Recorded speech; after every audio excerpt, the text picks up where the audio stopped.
Assalamualaikum warahmatullahi wabarakatuh dan salam sejahtera. Nama saya Inas binti Abdul Rashid. Saya merupakan pelajar tingkatan 5 dari Sekolah Menengah Kebangsaan Agama Syekh Abdullah Fahim. Hari ini saya ingin berkongsi tentang sebuah buku yang sangat menarik berjudul Nirnama.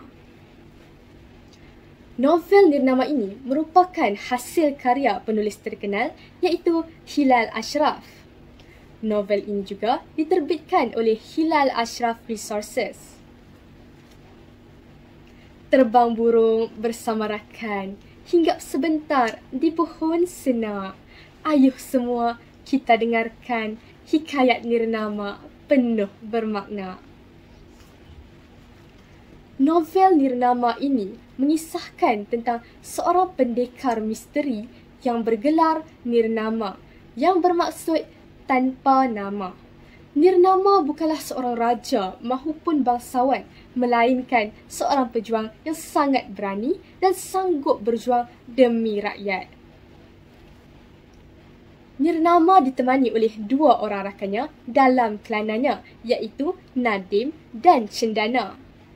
Terdapat juga watak-watak lain seperti Tanggang, Mat Jenin, Puteri Santubong dan Puteri Sejinjang. Watak-watak ini jelas diinspirasikan daripada legenda-legenda Melayu yang menjadikan novel ini lebih dekat dengan hati kita sebagai rakyat Malaysia. Novel ini mengandungi nilai-nilai murni seperti nilai keikhlasan, keberanian dan nilai kesabaran. Novel ini juga syarat dengan nilai Islam dari segi pegangan akidah, sabar menghadapi ujian dan perjuangan menentang kebatilan.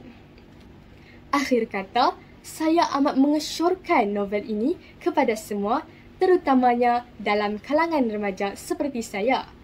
Hal ini kerana novel ini syarat dengan nilai-nilai murni dan mampu menjentik semangat perjuangan untuk menentang kebatilan tanpa mengharapkan nama mahupun balasan dalam diri kita.